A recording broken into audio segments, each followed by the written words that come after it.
Yes. I am so glad that you agreed to do this. You are my Yes. um, first person to interview Okay, cool. on Music and More Radio magazine. Okay. And you know, the thing about it is this is kind of a little different than we used to do it. You Okay. know, we're so used to interviewing and asking questions, and Yeah. but in this system, what we're going to do, just going to have conversations with people. Okay. Sounds good. Okay, just to Yeah. sit back, relax, and talk, and got your coffee, got your water. Yeah. Yeah. But let me tell a little bit about you. Okay. So, Val, native Houstonian, correct? Yes. Native Houstonian. Um, I work with, seems like forever, Yeah, pretty much pretty my much so. entire radio Career, career, yeah, since college, yeah, I've known you because yeah. we first met at KTSU, KTSU. yes, we Yes. did. Yes. And I never 19. really, yes, I know. Well, but it was good days. Oh, Good days. absolutely. Wouldn't trade Um, it for the world, very right? fortunate. Yeah. Um, Yeah. but I think even when we were at the radio station, I never asked what got you into radio. Just kind of fell into it. Okay. Honestly, Yami, it was a young man, Michael Boyd. I don't remember if you remember Michael Boyd I and Angel, do. all them, right? Yes. It came down to talk to one of our classes there at TSU, and I said, well, let me walk down and go across the track and go check this out. It wasn't so much for being on the radio or on mic. It was more so I wanted to get involved with promotions and doing shows and concerts and that kind of stuff. And so I kind of entered into that environment at KTSU. This was late 79. It was Yeah. 79. It was. But then I left in 80 because I got a working opportunity to work and live in DC. Right. And then I came back. But when my initial first experience there at KTSU, Pam Wells was there. Met you. I met Million White. I met at Warner. Tommy D, I think, was Yeah, there. Tommy And D. Yeah, all of that. Yeah. And the gentleman, I'm looking right at his face, Gilbert, who eventually moved to Portland. But and at the time they had a promotions department. Yes, they did. But not too long after I kind of got involved there at KTSU, they kind of moved that or eliminated that department, and they said, okay, well, we're going to move you into programming, or we're going to let you get an experience in being on the mic. And it was like, which was good for all of us. It was, yes. And I come from a theater background, so I'm very accustomed to getting a script and, being a character and knowing the words. But when you are faced with being in that room behind a microphone and you have to talk and communicate, it was like, oh my God, I don't know how to do that. It felt it was an awakening experience for me. Yeah, because I'm not naturally just open and talkative. Yeah, with friends, people I know that I have history with. That's why I'm here. But just, talking to the world, that was different. That was different. You've done pretty well talking to the world. So let's go down the list. So for those of you who do not know, recently inducted to the Texas Radio Hall of Fame. Congratulations. Yes, Very proud thank of you. you. Thank you. I remember having to sit in for you at the AM station on the morning show a few times. Oh gosh, this is KYOK, that iteration. Going back. Many iterations, yeah. Opportunity, because Val was like, well, can you sit in for me on the morning show? Never thought. I didn't even remember that. We got history. We got a lot of history. Okay, cool. KTSU. I remember people telling us that we would never be able to go to a major radio station without leave Houston. Right. You can never go from a college radio station to an FM station, which when I was reading, even in Jay Thomas's book, who we know, who's an author who I'm hoping to get on as well, talked about the transitions of people, sometimes coming out of radio, or college stations going into professionalism. Around the country, you were one of the first to go from a college radio station to a semi-major market FM station because you left and went to the box. Am I correct? No, I went to Love 94 You went to FM. Love 94. Yeah, so I never really had to leave Right. the Houston market. Always wanted to move on and do other places, New York, Chicago, Detroit, but that's another story for another day. Yeah. Okay. But it was great. But I was though. thankful I mean, to be able to not have to leave and go to a smaller market. Right. Generally, the rule is you start in a smaller market and work your way up. Right. I was fortunate enough, and we were all fortunate enough Right. that we did not have to leave Right. our hometown or where we were here in the Houston area. Opportunities opened up for us. And it did. I mean, it was unique because we left together. You went to Love. I went to Magic 102. Fortunate, to do that, and I'm always thankful, for the, like you said, the period of time. But thankful for, I think, what we could do because we weren't programmed at KTSU. Our music was from the heart. Right, right. It was all our creative content. Oh, those are the big buzzwords they use now in the 21st century. But we were creating original content back then because it was all us. What we played, what we chose to play, the music flow. Everybody that was there had a different music flow. So that was, we were able to fulfill that creative drive, which is rare, or it was rare then. It changes when you get into commercial radio, period, AM or FM, and those opportunities to even be creative within those environments of commercial radio have been diminished quite a bit since the corporatization of the industry. And we're gonna talk about that as we go along, because I think that creativity is something that we wanted to touch on. I think I had mentioned that was something we would do. You had an opportunity also. A lot of people know you from the Tom Joyner Morning Show because you were a part of that little network, even though you were the Houston local to do certain things, people will remember that name. Oh yeah, Val Wilson, Tom Joyner Morning Show. Interesting. Okay. Yeah. That's interesting. That's perspective. Right. Because, when you're inside the industry, I was just doing the news and traffic inserts locally around that syndicated morning show. Right. Yeah. But I think that's, and that's big, and that's something else we'll talk about. Okay. As we talk about the morning shows. But I think the thing about it is a lot of people don't always have an opportunity to know the voice, know who they're talking to. Okay. A lot of people might not remember, but you also were the commercial person for the nursery. Oh, what was that? I'm looking right at the commercial. Yeah. Yes. The garden. Yes. Garden. I can't think of what the name of it, where everybody buys their flowers. Right. And they still do commercials, and it's just like, okay. Exactly. Oh my gosh. I am looking right at the commercial because the family that owns it now, she pretty much does all of the endorsements. Okay. Yeah. I happened to go for my agent sent me on a interview. Right. And looked up, did the audition and got the gig. It's amazing. I love this place. I think that was the line. Yeah. And I think the opportunities that people don't have today. We had, absolutely had those. Right. It was a unique situation, I think, for both of us at that time, because when I went to KTSU, it was because the Olympics were boycotted. Because I came down to train for that. That's what I came down to train for, with Bill Collins, who was an athlete here in Houston, a teammate of mine, and world class, of course, an Olympian. And when we boycotted because of Afghanistan, I just happened to have been working with Wayne Joel, who I owe an honest. Wayne Joel was on DAS in Philadelphia. He lived across from us in an apartment complex, or in a townhouse, and he said, "Come in," and I went in, and it seemed like his whole house was full of albums from top to bottom, and I was like, "Oh my goodness, albums! What are those?" Albums, yes. Because a lot of the young people now in this 21st century, they've never been to a record store. Yeah. They've never seen and they're coming back. Albums in a niche way. Yes, but when you say albums, those were the things. Those were the things. Yeah. And I mean, it just caught me because I had done.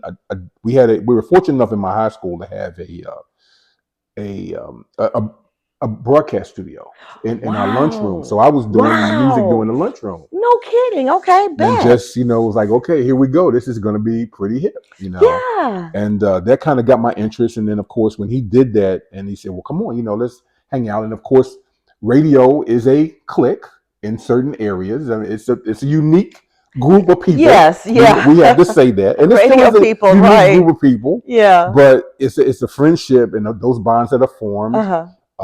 And he opened that door to be like, okay, hey, this is pretty cool. And actually took me out to DAS in the park in Philly, Okay. which was like, you just heard it, you didn't know where it was, you And never you say saw it. DAS, for those who WDAS, might not yes, know, who yeah, might not know, WDAS, right? yeah. In One of the stations Philadelphia, in Philadelphia, yeah, yes. which was at that time the real urban station where you heard Powerhouse. everything. I mean, but you heard everything, music from Astro Traveling, which I kind of took some things from up there and brought down here for my opening. Okay. But Pharoah Saunders and just a unique niche. But he kicked that up. So to be able to come over to KTSU when Margie Joseph was over there, Saiz Yes. Kamaluddin, Yes. and then to get to work with the people that we got a chance to work with, because we really did work with some unique personalities, Yes.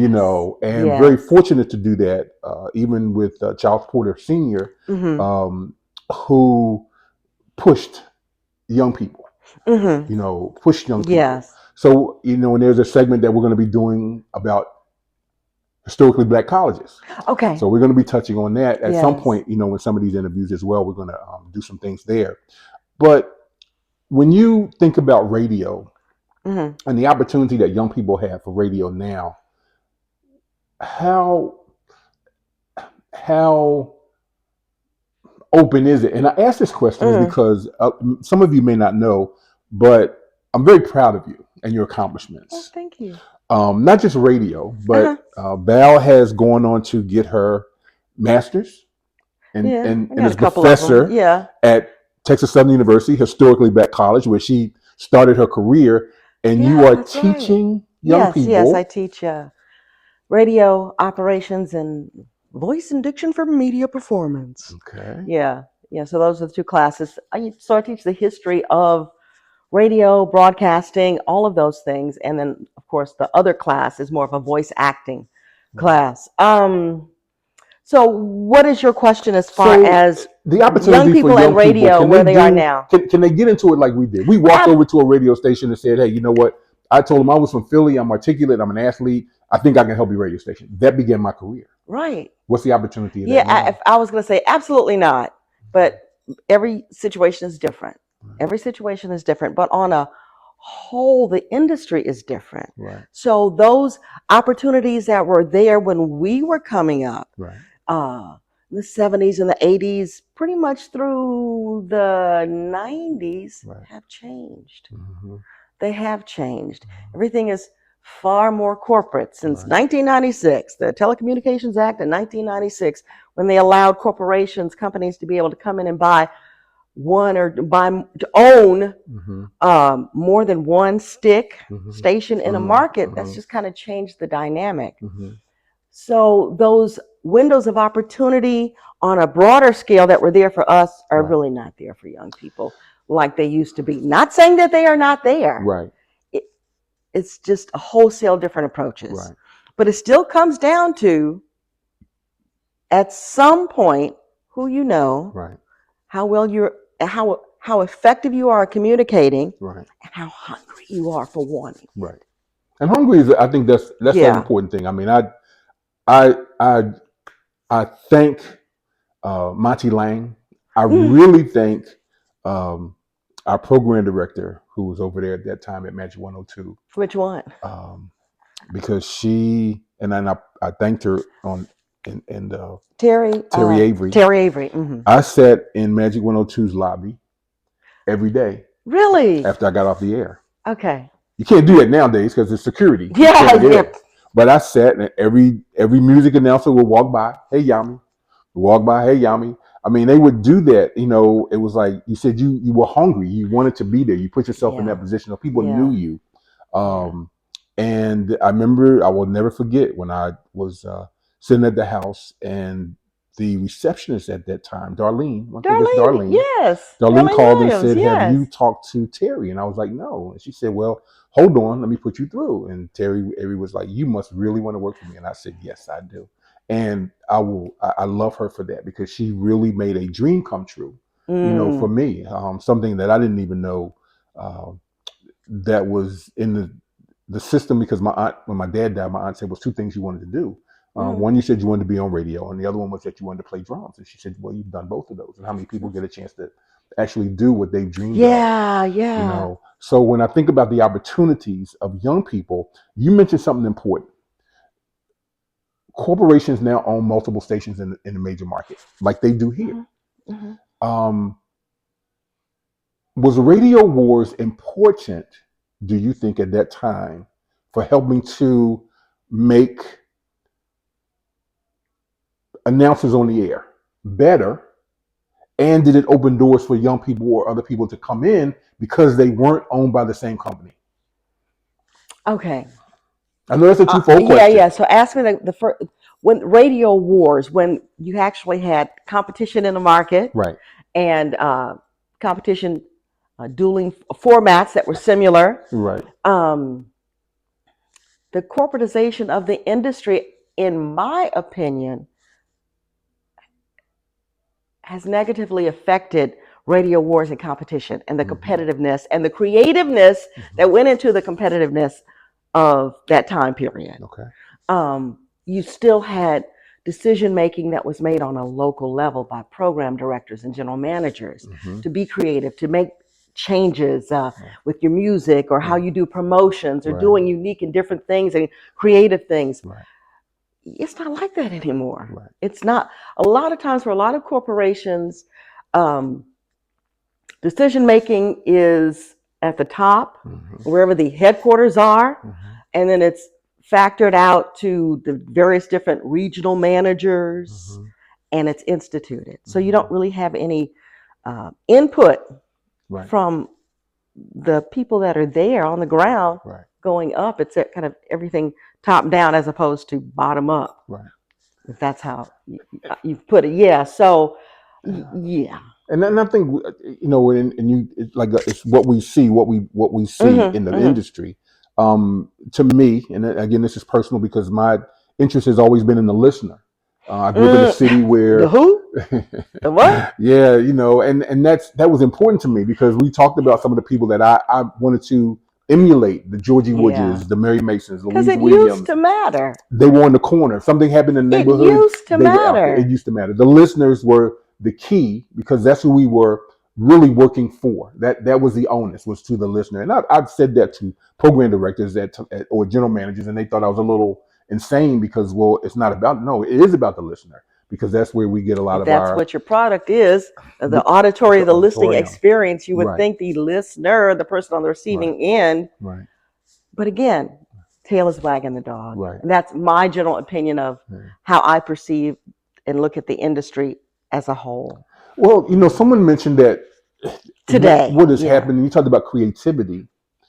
Do you think that by taking the creativity away from the programmer, the local program director, promotions director, has it hurt the market? Has it hurt the industry in a sense? Because now they don't have to be creative. It's just do this. It's just like, I would have to say to some degree, yeah, it has. And there's so many other things that factor into that. But yeah, I'll agree with you. Yes. Like I say, decision making, what gets played, how it gets played, all of those things that localized the listening experience for a particular market, have changed. They've been kind of taken away. And depending on which company you work for, there's only a few companies out there that, we can kind of go down the list. There's not even Clear Channel, iHeartMedia, there's Urban One, there's Cox, there's Cumulus, there's Odyssey, formerly CBS Radio. And I think that's really Did I mention Cumulus? Yeah, Yeah, I you think did. that's Yeah. pretty much it. Then you have some other smaller companies or Right. other companies. You have Salem Communications. Right. They do a Mm-hmm. lot of conservative talk and, Mm-hmm. and music, Mm-hmm. Christian music. So yeah, and within each of those entities, how they operate, those corporate structures, how they operate, they're kind of top down Mm-hmm. environments where Mm-hmm. decisions are made on the corporate level and are filtered down to however many affiliate stations that they may own. Right. Yeah, Yeah, and and I you operate. know, I do think it does and again, this is personal Mm-hmm. observation. I think it does do a disservice, one to the listening audience, because now you don't have to be as creative. This is it. Take it. You're not going to get anything else. Just take it, and here it is. Um, but it also, to me, doesn't really do justice to the people in the industry, because Mm-hmm. you have creative people in the industry. Mm-hmm. A program director, and a question, a statement came up from someone that said, you know, it's a shame that a program director, if you can't program a morning show, what good are you as a program director? Very interesting statement when they said that. And I was thinking, I'm like, because a program director had to make sure that the morning personality or the morning show, they sat Mm-hmm. down with them, they figured out how are we going to do this Right. in this system of we're trying to beat the opponent, but now we're Right. not trying to beat the opponent because now the opponent is your family. So you don't have to beat the Mm. opponent. All you got to do, you play this, they'll play that. Mm-hmm. Well, you don't have to play new music either Well, because and then I would say, okay, as far as being a program director, it's more than just programming a morning show. It's right, the totality of the content right, that a listener will hear throughout the day. So right. let's say you take a morning show team, they're removed from the field, but you still have to program around whatever corporate is saying you need to run in this space, and then Mm-hmm. the rest. How do you filter out the rest of the day parts? Mm-hmm. Um, it's it's kind of been taken away as far as a program director period being able to exercise their creativity Right, and their decision to create something. right. So yeah, it's been affected. And you Yeah. know, another part of that, if you remember, in radio, they had consultants. We had like consultants who would come visit and say, you know, think about this. This is going on over here. You might want to think about this music, or you know, the consultants basically disappeared, and they were large part of helping to program black radio, not necessarily always in a good manner, because we've Yeah. had our differences Yeah, with, you I'm know, kind of consultants. I Um, don't really care for radio consultants yeah, because I've but seen them oh, they mess up a lot of kill. stuff Oh, too. yeah, they You have. know, they may Yeah, come in and because they're not in the I'm gonna just neighborhood. keep my mouth No, shut you, on yeah, all and we that gotta be because I careful have because yeah, thoughts about yeah, that. yeah, and I Yeah, don't, I've seen the good me, and the bad. right, right, and Yeah. I thought that, you know, but again, if you're running a show and you're local, I would think the idea, and there are small markets. I won't say everywhere Mhm. because there are Mhm. some small markets we ride through. Those stations are run by the people who are in that Mhm. town, that small city, or Mhm. whatever the situation is. No corporate dealings, and they're playing to the audience, Okay. which is good because now they're playing music that you don't hear every 2 hours. Really? Okay. Yeah. I have a problem with that. Okay, I have a problem when a month and I'm still hearing the song from 6 months ago and they're playing it like it's brand new. Well, it depends on, again, being a programmer, how you do your music Right, rotation. What are your categories, depending on right, the format, if it's a right, music format. So, right. I don't know what it's like to kind of drive and hear, something fresh and new. Yeah, I'm pretty sure from a radio person, it's like, oh, this is yeah, interesting. yeah. Yeah. It's tough. To be able to hear Yeah. something fresh and new. When you grew up in an Um, environment of we're fresh and new, all the time. even though peyote was involved in a lot of Right. that, you Yeah. know, but Yeah. you heard new music and there was enough music out there, Out like it is there. today, that you didn't have to play the same song, You could be more creative. and Yeah. that's what I think took away from the listener, because they heard music, they got to hear different artists, new artists. Right. Hurricane Dave Yes. broke music Yeah. doing his rap show. Yeah. New We all worked local together artists. up Yeah, there at Magic, yeah. he came on before I Before, did the Quiet oh Storm. yeah, yeah, You Hurricane know, Dave, yeah. Before but he became yeah, Hurricane Hurricane Dave. Yeah, Dave. he's You Hurricane know, Dave, yeah. yeah. But I mean, what he did in the industry Yeah. for Yeah. new music was almost unheard of then, because he Okay. played a lot of new artists. You Yes, know, he because he was broke the new music music. director at the time when we were there at Magic. Yeah. I mean, it was Yeah. crucial, you Yeah. know, and how he did it in his format. Yeah. But he had the freedom to do it. Radio, we're talking, what were the 80s into the 90s, and Yes, he's gone on and he's done a absolutely. lot, Right. in the industry. Right. But you still have that freedom Yeah. to be able to make those Yeah. choices on a local level. Yeah. And I'm it appreciative does make to a difference. Terry and Mike Stratford. I did the Quiet Storm. I never had programming. This is a Quiet Storm. You got to Yeah, feel this. right, You do exactly, this. You feel it. So exactly. you put your hours Yeah, together. You know, when we had yeah, carts, you know, and right, then I could also, yeah. we had turntables. I could bring in albums actually That's and right, flip we them because we had a did. turntable. That's right, So, yes. the freedom, I The look old at, analog days, yeah. and I look at the loss of that freedom, as That that creativity, yeah. creativity, when you do Again, that. the corporatization of the industry. Yeah. Yeah. Those are the And who's advising negatives of the them? corporatization of the industry. Yeah. Who's advising Who's who? advising the corporation? Who's advising They don't. the big people at the corporation? Say, you really need to take a look at this, They don't and you can have. increase. There are no advisors to Yeah. the That's a corporations. shame. No.